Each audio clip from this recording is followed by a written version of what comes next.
General PTR বিদ্যাৰ আমাৰ ৰাজ্যখনত খুব ভাল, কিন্তু আমাৰ প্ৰতিটো বিষয়ৰ বিশেষকৈ মাধ্যমিক পৰ্যায়ত ছাবজেক্ট ৱাইজ পিটিআৰটো আমি উলিয়াইছোঁ এতিয়া যে আমাৰ কোন বিষয়ত শিক্ষকৰ নাটনি আছে। গ্ৰেজুৱেট টিচাৰ বুলি ক'লে গ্ৰেজুৱেট টিচাৰ তেওঁ যিকোনো ছাবজেক্টৰ হ'ব পাৰে, আৰ্টছো হয়, ছায়েন্সো হয়, আৰু আমি ডেডিকেটেড মেথছ টিচাৰ দিব বিচাৰিছোঁ, ইংৰাজীৰ কাৰণে ডেডিকেটেড টিচাৰ দিব বিচাৰিছোঁ। সেইকাৰণে আমাৰ গ্ৰেজুৱেট টিচাৰসকল তেওঁলোকে কি বিষয়ত গ্ৰেজুৱেশ্যন লৈছিলে তাৰ তথ্য শিক্ষা হেতুত আহৰণ কৰা হৈছে। তথ্য আহৰণ প্ৰক্ৰিয়া সম্পূৰ্ণ হৈছে।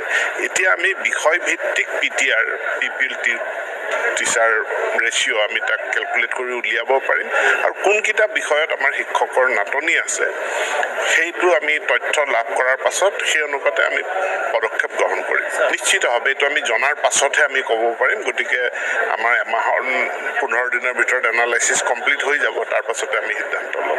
আচলতে এইটো আপোনালোকে গম পাব, কাৰণ আমাৰ কি হয়, আমি ছায়েন্স টিচাৰ বুলি ক'লে টিচাৰজন আমাৰ ছায়েন্সৰ নে মেথছৰ সেইটো আমাৰ আগত উল্লেখ নাছিলে। যেতিয়া এডভাৰটাইজমেণ্ট হয় ছায়েন্স টিচাৰ বুলি হয়, বা ইংলিছ টিচাৰ বুলি আমাৰ কোনো এপইণ্টমেণ্ট নাছিলে। ইংলিছ টিচাৰ নহয়, আমাৰ আৰ্টছ টিচাৰ বুলিহে হয়।